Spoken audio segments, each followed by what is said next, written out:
Amy's hands trembled as she turned the key in the lock. The metallic click echoed louder than usual in the quiet evening air. Or perhaps it was just her nerves amplifying every sound. She pushed the door open and stepped into the warmth of home. But the familiar comfort felt different today, heavier, charged with the weight of what she was about to do. "Mom? That you?"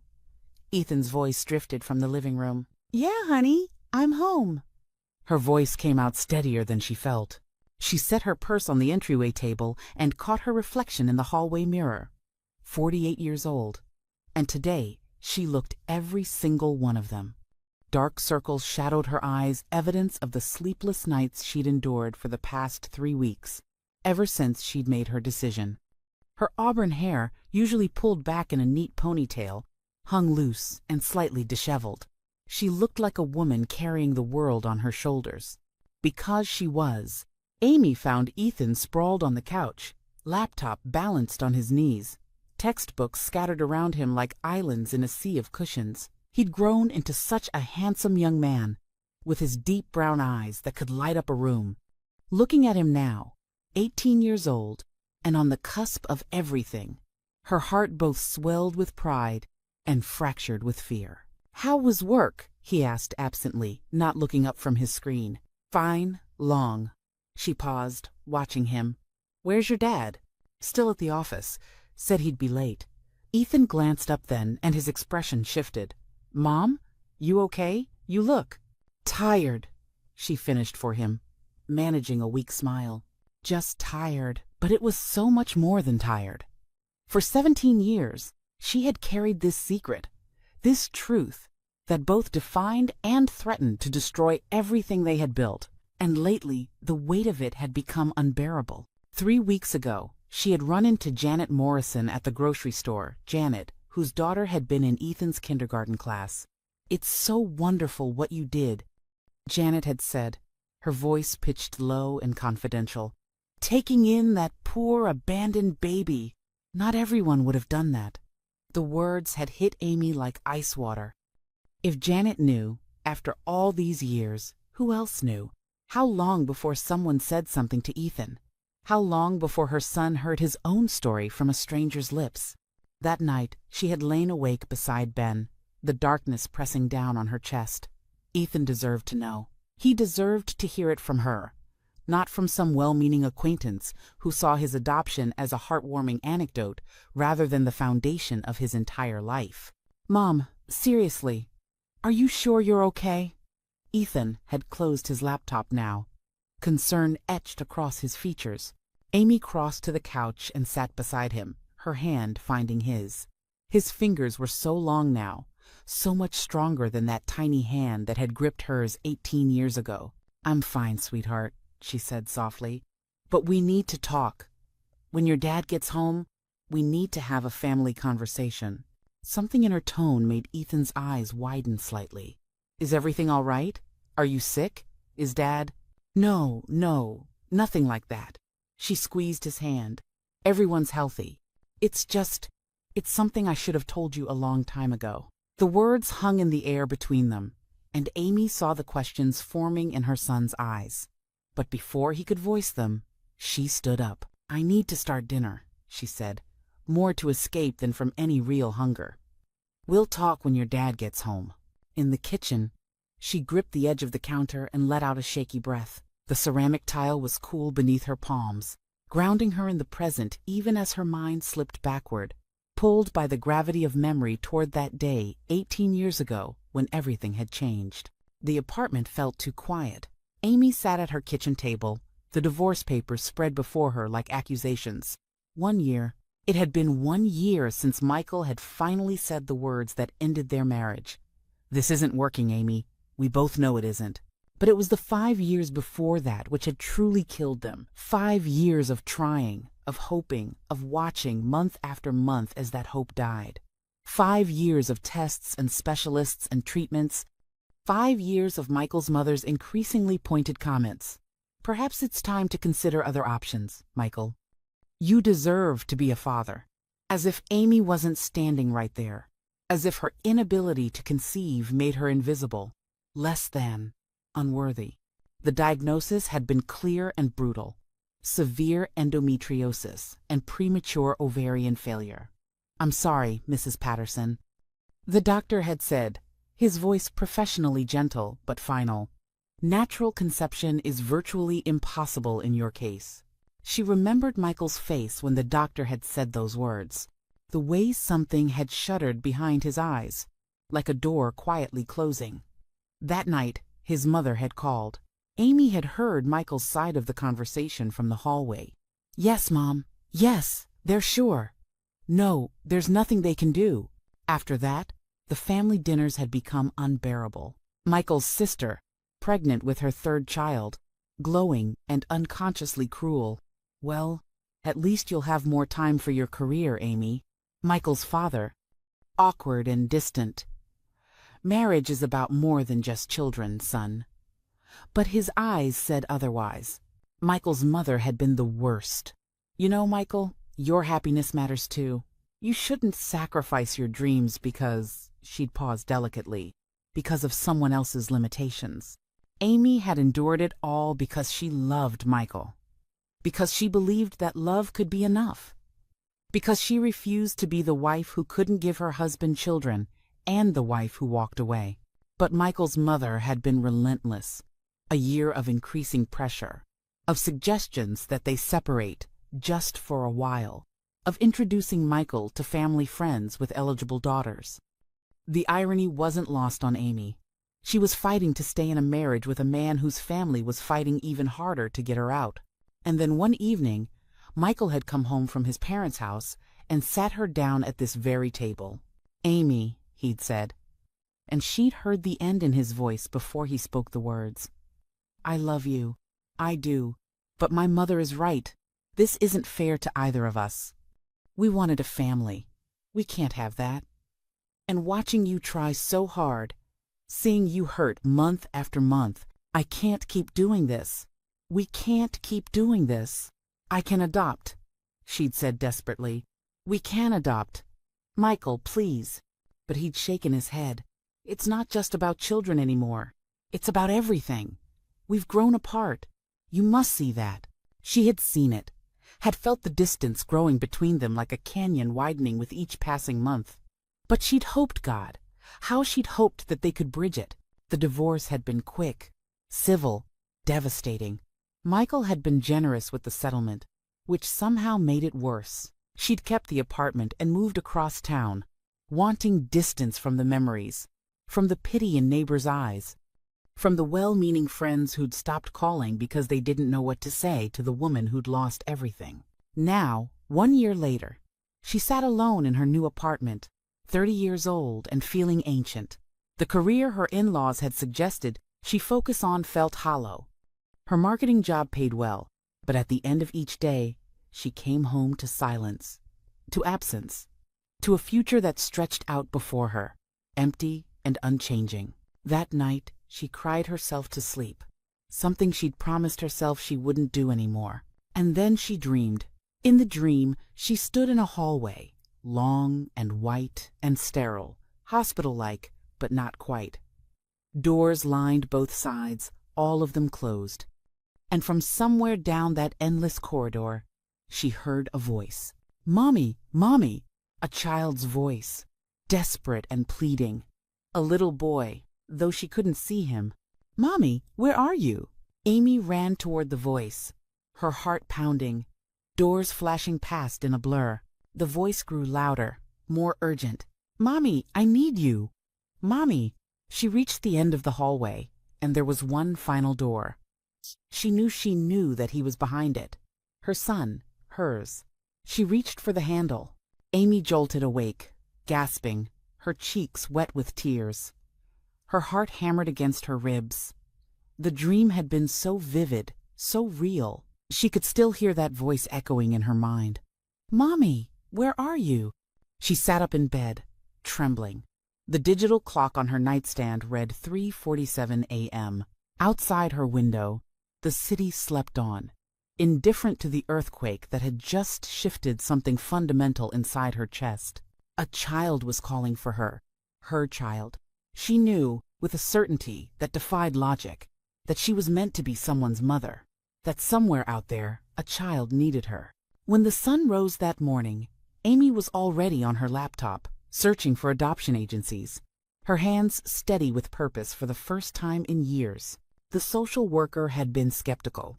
"Miss Patterson, I appreciate your enthusiasm, but you have to understand, single-parent adoptions are complicated. The process is rigorous, and preference is usually given to couples." "I understand," Amy had said firmly, "but I'm financially stable. I have a good job, benefits, my own home. I can provide everything a child needs." Everything except a second parent. The words had stung, an echo of all the ways she'd been told she was insufficient. But Amy had lifted her chin. "Some children don't get any parents. I'm offering to be a good mother. That has to count for something." 3 weeks later, the agency had called. Would she be willing to consider a special needs case? A 1-year-old boy, abandoned at a hospital by his mother, who had severe failure to thrive, health issues, developmental delays. Most families wanted healthy infants. "Yes," Amy had said before. The social worker had even finished explaining. "When can I meet him?" The children's home was a converted house on the outskirts of the city, painted a cheerful yellow that somehow made it look more institutional rather than less. Amy sat in the director's office, her palms sweating, her heart doing strange acrobatics in her chest. Mrs. Chen, the director, was a small woman with iron-gray hair and eyes that had seen too much sadness. She reviewed Amy's paperwork with careful precision. "Your references are excellent," Mrs. Chen said. "Your financial situation is stable. Your background check is clean." She paused, looking up. "But Miss Patterson, I need to be honest with you. This child, Ethan, he's fragile, very fragile. His biological mother was a severe drug and alcohol addict. He was born premature, underweight, with substances in his system. He's had pneumonia twice. He's significantly underweight for his age. Some of our pediatric consultants—" She hesitated. "What?" Amy leaned forward. "Some believe he may not survive to age 2. And even if he does, there could be lasting developmental issues, learning disabilities, physical limitations. Are you prepared for that, as a single mother?" Amy thought of the voice in her dream. "Mommy, where are you?" "I'm prepared to love him," she said quietly.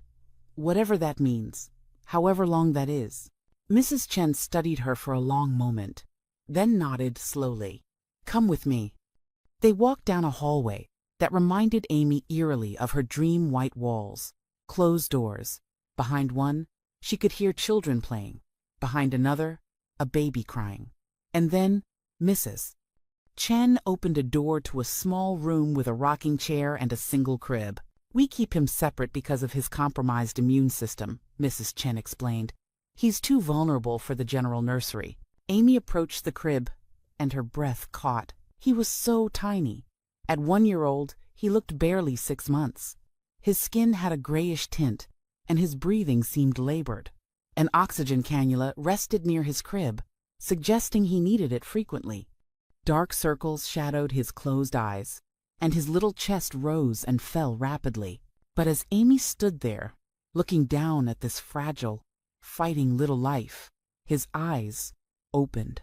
Brown eyes, deep and dark and somehow ancient in that tiny face, and he looked right at her. Amy reached down, hardly aware she was moving, and lifted him from the crib.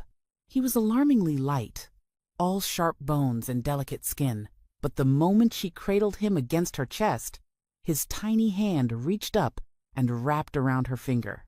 The grip was surprisingly strong, desperate even, and Amy felt something crack open inside her chest, something that had been frozen and locked away since the day the doctor had told her she'd never be a mother. Warmth flooded through her, painful and beautiful and absolutely right. "Hello, sweetheart," she whispered, and the baby's eyes stayed locked on hers. "Hello, Ethan. I'm here. Mommy's here. Miss Patterson." Mrs. Chen's voice was gentle, but Amy was barely listening. She was lost in those eyes, in the weight of this child in her arms, in the rightness of this moment that she'd thought would never come. "He knows," she said softly, more to herself than to Mrs. Chen. "Somehow he knows I'm his mother." Mrs. Chen didn't argue. Instead, she pulled up a chair and began explaining what Amy would need to do. The home studies, the evaluations, the mountains of paperwork, the court appearances. Amy listened, nodding, but she never put Ethan down, and his hand never loosened its grip on her finger. The next 6 months were the hardest of Amy's life. She'd been approved for foster to adopt, which meant she could bring Ethan home while the adoption process worked its way through the system. But bringing him home meant taking on the terrifying responsibility of keeping this fragile child alive. The first night, she barely slept. She'd set up his crib next to her bed and lay awake, listening to him breathe those quick, shallow breaths that sometimes seemed to pause for too long between inhales. Twice she'd gotten up to make sure he was still alive, her hand on his tiny chest until she felt the rise and fall. The pediatrician had been blunt. "Miss Patterson, I want you to have realistic expectations. This baby is severely malnourished. His immune system is compromised. His lungs are weak. We're doing everything we can, but what?" Amy had demanded. The doctor had looked at her with pity. "But you should prepare yourself for the possibility that he might not make it. I'm sorry." That night, Amy had held Ethan and cried. "You fight," she'd whispered to him. "You fight, baby. I'm not giving up on you. Don't you give up either." And he had fought. Weekly doctor visits. Bi-weekly visits sometimes. Specialized formula. Medications. Breathing treatments. Amy learned to use a nebulizer, to read his oxygen levels, to recognize the subtle signs that he was declining. She learned to wake at 2 a.m. and 4 a.m. and 6 a.m. to check on him, to feed him, to simply make sure he was still breathing. Work had been understanding at first, then concerned, then increasingly impatient with her frequent absences and her exhaustion-induced mistakes. But Amy couldn't bring herself to care. Her entire world had narrowed to one thing: keeping Ethan alive. She had no social life. Her friends, the few who'd stayed in touch after the divorce, gradually stopped calling. Her family was distant, both geographically and emotionally, and her mother's occasional phone calls were filled with barely concealed disapproval. A sick baby, Amy? As a single mother? What were you thinking? But Amy had never been more certain of anything in her life. There were victories. Small at first, then larger. The day Ethan smiled at her, a real, genuine smile that lit up his entire face. The day his weight ticked up instead of down. The day the doctor said, "His lungs sound clearer. Whatever you're doing, keep doing it." And there were setbacks. The emergency room visit when his fever spiked to 104. The night she'd found him blue-lipped and struggling to breathe, and had called 911 with shaking hands. The weeks when he seemed to be losing ground, getting smaller and weaker instead of stronger. Through it all, Amy fought for him with a ferocity she hadn't known she possessed. She became an expert on premature infant development, on failure to thrive syndrome, on the long-term effects of prenatal drug exposure. She pestered doctors, demanded second opinions, researched treatments at 3 a.m., while Ethan slept fitfully in her arms. "Why are you doing this?" her mother had asked during one particularly difficult week. "Why are you sacrificing everything for a child who might not even survive, who isn't even yours?" And Amy had looked down at Ethan, sleeping against her chest, his hand curled around her finger even in sleep, and said quietly, "Because he is mine. He's been mine since the moment I held him, and I will fight for him until I have no fight left." 6 months after she'd brought him home, the pediatrician had examined Ethan and then sat back with an expression of wonder. "Miss Patterson," he'd said slowly, "I don't know how you did it, but he's thriving. His weight is in the normal range. His lungs are clear. His development is catching up." He'd shaken his head. "I wouldn't have believed it was possible." Amy had cried right there in the examination room, holding Ethan close. "You hear that, baby?" she'd whispered. "You did it. We did it." And Ethan, now 18 months old and sporting actual baby fat on his formerly skeletal frame, had looked up at her with those deep brown eyes and said his first word. Mama, 2 years after bringing Ethan home, Amy met Ben at a work conference. She almost didn't go. Ethan was 3 now, finally healthy and energetic and into everything, and the thought of leaving him for 3 days felt impossible. But her boss had insisted, and her neighbor, Mrs. Rodriguez, a grandmother of 6 who'd fallen in love with Ethan, had offered to watch him. You need a break, mija, Mrs. Rodriguez had said firmly. You've been a wonderful mother, but you also need to remember you're a person too. So Amy had gone, reluctantly, to the marketing conference in Chicago. She'd met Ben in the hotel lobby when she'd been struggling with her suitcase and a coffee simultaneously. He'd caught the coffee cup just before it tipped, his hand steady and his smile warm. Crisis averted, he'd said, handing it back to her. Thank you. She'd smiled back, noting his kind eyes, his easy manner. I'm usually more coordinated than this. Conference fatigue already? It hasn't even started yet. They'd laughed, introduced themselves, and somehow ended up sitting together during the keynote speech. And then at lunch. And then at dinner. Ben was a graphic designer, divorced for 4 years, no children. He was funny without trying too hard, thoughtful without being performative about it. He listened when she talked, really listened. And when she mentioned Ethan, because she couldn't not mention Ethan, his face had softened with genuine interest. He's 3? That's a great age. The best, Amy had agreed. Although he's discovered the word why and uses it approximately 4,000 times a day. Ben had laughed. My nephew is the same way. Drives my sister crazy. They'd exchanged numbers, and Amy had expected it to end there. A pleasant conference connection that would fade into memory. But Ben had called her the day after she got home. I know this is forward, he'd said, but I haven't been able to stop thinking about you. Would you like to have dinner? In your city, I mean. I could drive down this weekend. Amy's first instinct was to say no. She didn't date. Her life was Ethan, her job, keeping their small world running smoothly. There wasn't room for complications. But something made her hesitate. I have my son every weekend, she'd said carefully. I don't have a babysitter. What if I came to you then? I could bring pizza. We could keep it casual. If Ethan's there, that's fine. Better. Actually, I'd like to meet him. That should have been a red flag, Amy thought later.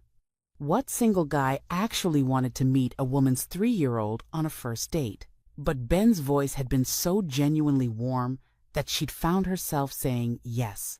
The following Saturday, Ben had arrived with pizza, a bottle of wine, and to Amy's surprise, a small toy dinosaur. I wasn't sure what he was into, Ben had said with an endearingly nervous smile. But I figured dinosaurs are pretty universal at 3. Ethan had peeked out from behind Amy's legs, suspicious of this stranger in their home. But when Ben had crouched down to his level and held out the dinosaur, saying, I'm Ben, is it okay if I visit for a while? Ethan had slowly reached for the toy. Within 20 minutes, they'd been on the living room floor together, Ethan explaining an elaborate story about the dinosaur fighting dragons, a concept he'd gotten confused but which Ben had gamely gone along with. Amy had watched from the kitchen doorway, her heart doing something strange and unfamiliar in her chest. This man, this near stranger, was on her living room floor playing make-believe with her son, and he looked happy about it. They dated for 6 months before Ben met anyone in Amy's life besides Ethan. She'd been cautious, protective, afraid of letting anyone close enough to hurt either of them. But Ben had been patient, understanding her need to move slowly, never pushing for more than she was ready to give. And somewhere along the way, the 3 of them had become a unit. Ben taught Ethan to throw a baseball. He read him bedtime stories in funny voices.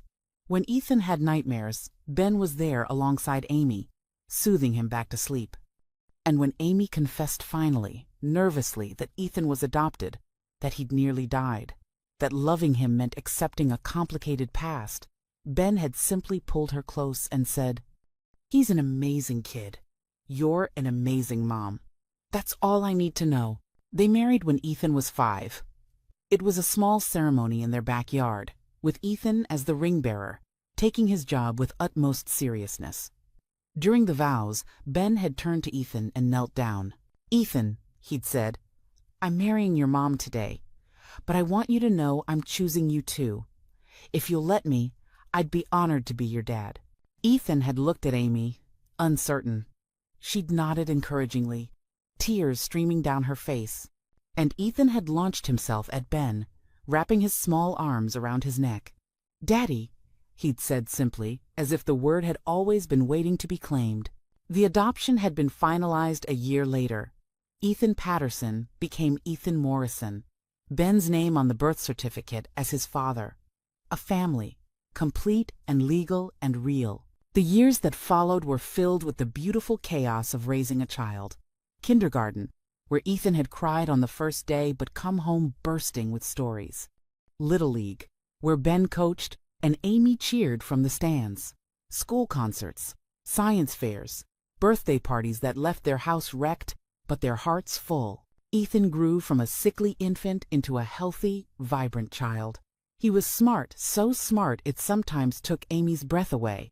He asked endless questions, read voraciously, wanted to understand everything. He was also kind, the child who befriended the lonely kids at school, who cried when he saw stray animals, who saved his allowance to donate to the children's hospital where he'd spent so much time as a baby. "Do you think he remembers?" Ben had asked once, watching Ethan play in the backyard. "How sick he was." "I don't know," Amy had said, "but I remember. Every single day, I remember how close we came to losing him." There were moments when she'd look at Ethan and be struck by the miracle of him. This boy who wasn't supposed to survive, who doctors had prepared her to lose, who was now tall and strong and so full of life, it seemed impossible he'd ever been that tiny gray baby struggling to breathe. And there were moments when guilt crept in. Should she tell him? Did he have a right to know his origin story? But every time she considered it, fear paralyzed her. What if it changed things? What if he felt betrayed? What if he looked at her differently, saw her as less than his real mother? So she'd kept the secret, tucking it away in the back of her mind, telling herself there would be a right time. Later, when he was older. When she was braver, but later kept becoming later. And before she knew it, Ethan was 18. The sound of Ben's car in the driveway made Amy's stomach drop. She'd been moving through the dinner preparations, mechanically chopping vegetables without really seeing them, her mind far away. Ethan had retreated to his room, giving her space she hadn't asked for but apparently needed. He knew something was coming. She'd seen the worry in his eyes, the questions he was holding back out of respect for her obvious distress. Ben came through the door with his briefcase and his end-of-day fatigue, but he stopped short when he saw her face. "Amy, what's wrong?" She set down the knife carefully. "We need to talk. The three of us." His expression shifted concern, then understanding, then something that looked almost like dread. "No. Amy, we talked about this. You promised. I can't keep it from him anymore, Ben." Her voice was steady despite the trembling in her hands. "I can't." "You can't? Or you won't?" There was an edge to his voice now, frustration breaking through. "He's happy, Amy. We're happy. Why do you want to disrupt that?" "Because it's his truth." She kept her voice low, aware of Ethan upstairs, but the intensity was there. It's his story, and he deserves to know it. He's 18 years old. He's about to start college. This is the worst possible time. "There is no good time for this, Ben." Amy moved toward him, needing him to understand. "I ran into Janet Morrison. Do you remember her? Allison's mom from kindergarten?" Ben's jaw tightened. "What did she say?" "She congratulated me on taking in that poor abandoned baby." Amy's voice cracked. "She knows, Ben. If she knows, others know. How long before someone says something to Ethan? How long before our son hears about his own adoption from a stranger at the grocery store?" "So you're doing this to protect yourself?" "I'm doing this to protect him!" The words came out louder than she intended, and Amy pressed her hand to her mouth, fighting for control. When she spoke again, her voice was barely a whisper. "I'm doing this because I love him, because he deserves to hear it from me, not from someone who sees him as a feel-good story." Ben was quiet for a long moment, his hands clenched at his sides. Finally, he exhaled heavily. I hate this. I hate that we have to do this to him. I know. He's going to be hurt. I know. What if? Ben's voice broke. What if he decides we're not his real parents? Amy crossed the space between them and took his face in her hands. Ben, you are his real parent. You've been his father since he was 3 years old. You taught him to ride a bike. You helped with his homework. You sat up with him when he had nightmares. Biology doesn't change that. But what if he doesn't see it that way? Then we remind him, as many times as we need to. She kissed his forehead gently. But we trust him. We trust that we raised him to understand what matters. Ben pulled her into his arms, and they stood there in the kitchen, holding each other against the storm to come. Okay, he finally said. Let's do this. They sat in the living room, Amy and Ben on the couch, Ethan in the armchair across from them. The same armchair where he'd sat as a child, reading books too advanced for his age, where he'd studied for exams, where he'd opened his college acceptance letter just 2 months ago. Ethan looked between them, and Amy could see him trying to prepare himself for whatever was coming.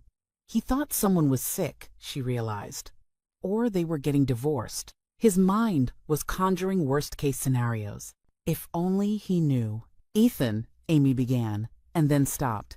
How did you start a conversation that changed everything? How did you break your child's heart with the truth you should have told years ago? She tried again. There's something I need to tell you. Something I should have told you a long time ago.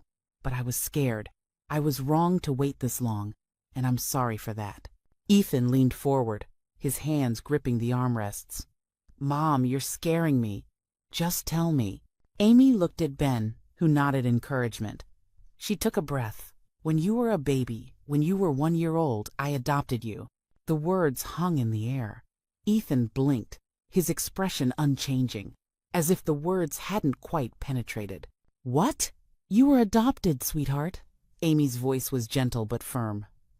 I'm not your biological mother. I chose to be your mother. The silence that followed was deafening. Amy watched Ethan's face as understanding slowly dawned confusion, giving way to shock. Shock giving way to something she couldn't quite read. You're joking. His voice was flat. This is some kind of test. Or, it's not a joke, son. Ben's voice was rough with emotion. Your mom's telling you the truth. Ethan stood abruptly, his chair scraping against the floor. No, that's not possible. I would know. Someone would have told me. He looked at Amy with something close to betrayal. Why are you saying this? Amy stood too, moving toward him, but Ethan stepped back. The small movement felt like a chasm opening between them. I'm saying it because it's true, she said, her voice breaking. And because you deserve to know. Deserve to know? Ethan's voice rose. I'm 18 years old. If this is true, and I don't even know if I believe you, you've been lying to me my entire life. We were protecting you. From what? From the truth? From knowing who I actually am? His hands were shaking now, his face flushed. Who are my real parents? Where are they? We are your real parents. Ben stood, his voice firm but not angry. Ethan, look at me. I am your father. I have been your father since you were 3 years old. That doesn't change. But you're not my real father. Yes, I am. Ben's voice was steady, certain. Biology doesn't make someone a father. Love does. Showing up does. And I have shown up for you every single day for 15 years. Ethan's eyes filled with tears, and seeing them, Amy felt her own spill over. Her son, her beautiful, brilliant son, looked lost in a way she'd never seen before. I don't understand, he whispered. Why? Why did you wait so long to tell me? Amy moved toward him again, and this time he didn't pull away.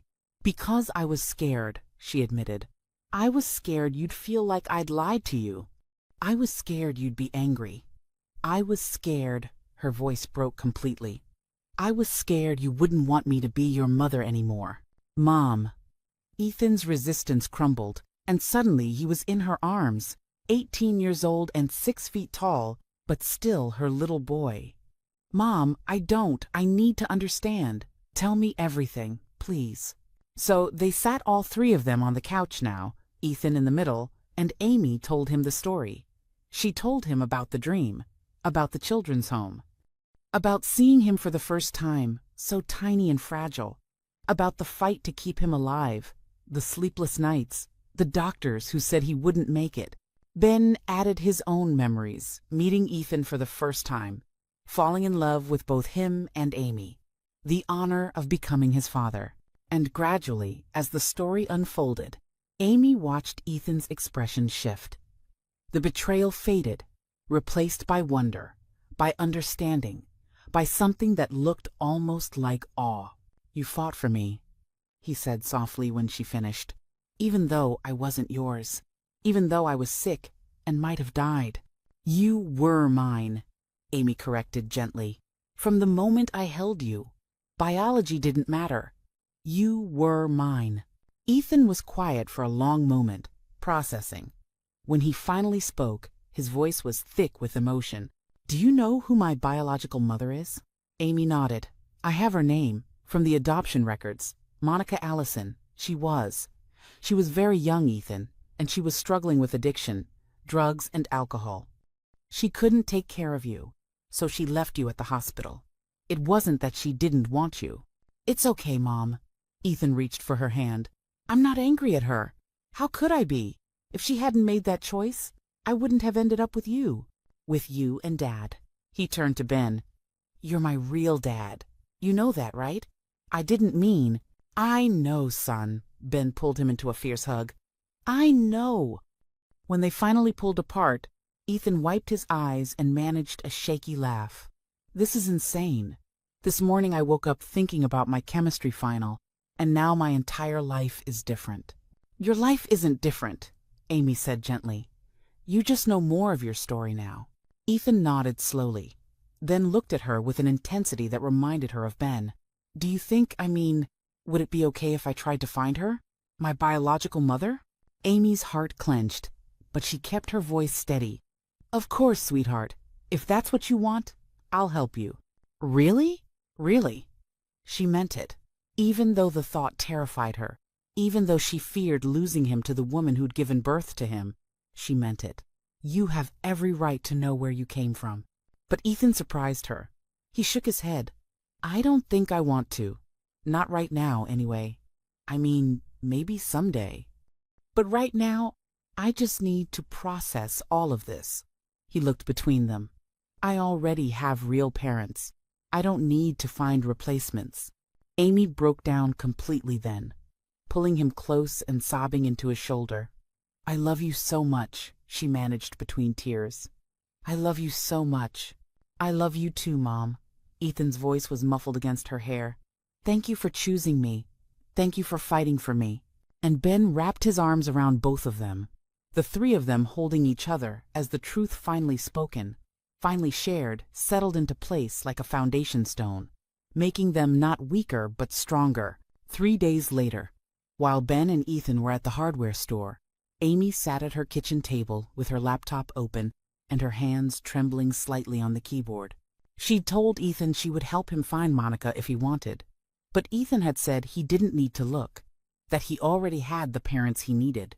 But Amy couldn't let it rest, because somewhere out there was a woman who'd made an impossible choice 18 years ago. A woman who'd given up her son because she loved him enough to know she couldn't care for him. A woman who'd given Amy the greatest gift of her life. And Amy needed to tell her thank you. The search was easier than she'd expected. Monica Allison had a Facebook profile. The privacy settings were minimal, and within minutes, Amy was looking at photos of a woman in her early 40s, thin, with tired eyes and a hesitant smile. The profile listed her as living in Riverside, about 2 hours away. Amy's finger hovered over the message button for a long time. What did you say to the woman who'd given you your son? How did you even begin that conversation? In the end, she kept it simple. My name is Amy Morrison. 18 years ago, I adopted a baby boy named Ethan. I have reason to believe you're his biological mother. If that's true, and if you're willing, I'd like to meet you. There are things I'd like to tell you. She hit send before she could second-guess herself, then closed the laptop quickly, her heart racing. The response came 3 hours later. Is he okay? Is he alive? Amy's eyes filled with tears. He's wonderful. He's healthy and smart and kind. He's alive because of you. Would you be willing to meet me? They met at a small cafe halfway between their cities. Amy arrived early, her hands wrapped around a coffee cup she couldn't drink, her stomach in knots. When Monica walked in, Amy recognized her immediately from the photos. But in person, she looked smaller somehow, fragile. Her hands shook as she ordered a tea, and when she sat down across from Amy, her eyes were already wet. "Thank you for meeting me," Amy said softly. "Thank you for coming." Monica's voice was barely audible.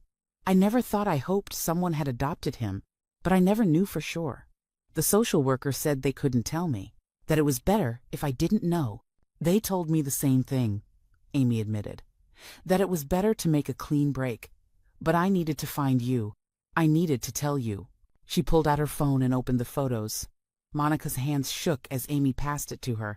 The first photo was of baby Ethan, 3 months after Amy had brought him home. Still small, but healthier. Smiling. Monica made a sound, half sob, half gasp. Her hand came up to cover her mouth. "Keep scrolling," Amy said gently. There were dozens of photos. Ethan at 5, missing his front teeth. Ethan at 10, in his Little League uniform. Ethan at his 8th grade graduation. Ethan at prom just 2 months ago, handsome in a suit, standing between Amy and Ben. Monica scrolled through them all, tears streaming down her face. When she reached the most recent photo, Ethan on his 18th birthday, blowing out candles, she set the phone down carefully and looked at Amy. "He's beautiful," she whispered. "He looks happy." "He is." Amy reached across the table, touching Monica's hand gently. "He's healthy. He's thriving. He's about to start college in the fall. He wants to be a doctor." Monica laughed through her tears. "A doctor. God." She wiped her eyes. "I was so sure when they took him from the hospital. He was so sick. I was sure he was going to die. I thought maybe it was better that way. Better than living with a mother who couldn't even stay sober long enough to—" Her voice broke. "You were sick too," Amy said gently. "Addiction is a disease. I know that now. I've been sober for 12 years. Monica's voice was stronger now. "I got clean when he was 6. I wanted to find him. But my sponsor said it wasn't about what I wanted. She said if he was happy and safe, I should leave it alone. That I'd already done the best thing I could do for him by giving him up." "You did," Amy said, her own voice thick with emotion. "Monica, you gave me my son. You gave me everything. Do you understand that? I couldn't have children. I'd lost my marriage because of it. I was lost. And then I found Ethan. Or he found me. And he saved my life just as much as I saved his." Monica closed her eyes, fresh tears spilling over. "Thank you," she whispered. "Thank you for telling me that. Thank you for loving him, for keeping him alive. For," she opened her eyes, looking directly at Amy, "for being the mother I couldn't be." They talked for 2 hours. Monica told her story, the addiction that had started in her teens, the abusive relationship that had left her pregnant and alone, the rock bottom she'd hit when she realized she couldn't care for a baby when she could barely care for herself. "I held him once," Monica said softly. "In the hospital, right after he was born. He was so small, and he was crying, and I knew I couldn't do it. I couldn't be what he needed. So I held him, and I told him I loved him, and I told him I was sorry. And then I gave him to the nurse, and I left. That must have been the hardest thing you've ever done." "It was. But I prayed. I'm not really religious. But I prayed that someone would love him. That someone would give him the life I couldn't give him." Monica looked at Amy with something like wonder. "God heard me." "He did," Amy agreed, crying openly now. "I heard a child calling for me in a dream, and I woke up knowing I had to find him. I didn't know it was Ethan yet, but I knew. And when I saw him, Monica, when I saw him, I knew he was mine. He was always supposed to be mine. After a long silence, Amy asked the question she'd been holding back. Would you like to meet him? Monica's expression shifted, longing mixed with something else. Fear, maybe. Or wisdom. Does he know about me? He knows he was adopted. He knows his biological mother struggled with addiction. He knows you gave him up because you loved him. Monica was quiet for a long time, her fingers wrapped around her cooling tea. When she finally spoke, her voice was measured and certain. No, she said softly. I don't think I should meet him. Amy's eyes widened. Are you sure? He's not angry, Monica. He understands. I know. Monica smiled sadly. And maybe someday, if he wants to find me, I'll be here. But right now, he has a mother. He has you, and from everything you've told me, from those photos, you've done an incredible job. He's loved. He's whole. I won't confuse that. You wouldn't be. I would. Monica's voice was gentle but firm. Amy, I gave up the right to be his mother 18 years ago. That was my choice, and it was the right choice. You are his mother, not me. And as much as I would love to see him, to talk to him, to know him, it's not about what I want, it's about what's best for him. And what's best for him is to not have some stranger walk into his life claiming to be his mother when he already has one. Amy felt something break open in her chest, a mixture of relief and sorrow and overwhelming gratitude. You're a good person, she whispered. You're a better person than you think you are. I'm a person who learned from her mistakes. Monica reached across the table and squeezed Amy's hand. Promise me you'll tell him something. Anything. Tell him that giving him up was the hardest thing I ever did. But watching you love him, even just hearing about it, has been the greatest gift of my life. Tell him that I think about him every single day. That I pray for him, and that I'm so grateful he ended up with you. Amy couldn't speak. She could only nod, tears streaming down her face. They sat together for a while longer, two mothers bound by one extraordinary boy. Monica asked questions about Ethan's childhood, and Amy answered them all, giving her the gift of knowing that her son had been loved beyond measure. When they finally parted, they embraced a long, tight hug that said everything words couldn't. Thank you, Amy whispered. Thank you for giving him to me. No, Monica whispered back. Thank you for taking him. Thank you for being everything I couldn't be. As Amy drove home, the sun setting in her rearview mirror, she felt a peace she hadn't known she'd been missing. The circle was complete now. The story had come full. Amy found Ethan and Ben in the living room when she got home, playing video games and laughing over some inside joke she'd missed. The sound of their laughter filled the house, warm and bright and perfect. Mom, Ethan paused the game. We were about to order pizza. You hungry? She crossed to the couch and sat between them, wrapping an arm around Ethan's shoulders. He leaned into her easily, naturally, the way he'd done since he was small. I met her today, Amy said softly. Your biological mother. Ethan stiffened, and Ben reached for her other hand. You did? Why didn't you tell me you were going? Because I needed to do it for me, Amy admitted. I needed to thank her, and I needed to tell her about you, about the incredible person you've become. What was she like? Ethan's voice was quiet, careful. She was kind, brave, and she loves you very much, even though she doesn't know you. Amy told them about Monica, about her sobriety, her life, the way she'd cried seeing his photos. And then she told them about Monica's choice not to meet him. She said, you already have a mother, Amy said, her voice breaking. She said she wouldn't confuse that. Ethan was quiet for a long moment. Then he turned and buried his face against Amy's shoulder, his arms wrapping around her tightly. She was right, he said, his voice muffled. I do already have a mother. I have you, and you have her too, Amy said gently, stroking his hair. In a different way. She gave you life, and I'm grateful to her for that. But you're right, you're mine. You've always been mine. Actually, Ben said, pulling them both close, he's ours. And there, in their living room, with pizza on the way and the evening stretching out before them, the three of them sat together, a family built not from biology but from choice. From love, from the understanding that sometimes the greatest gifts come wrapped in the most unexpected packages.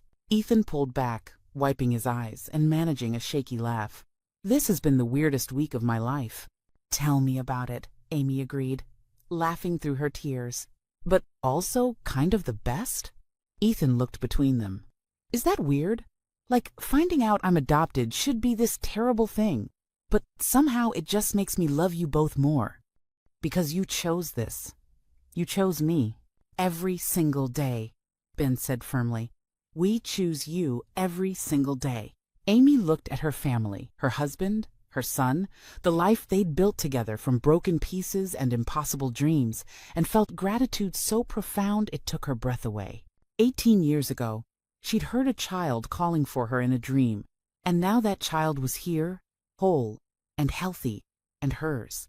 Not because of biology, not because of fate, but because love real, true. Choosing love was the strongest force in the universe. And sometimes, when you answer a call, even one that comes in a dream, you find exactly what you've been searching for all along.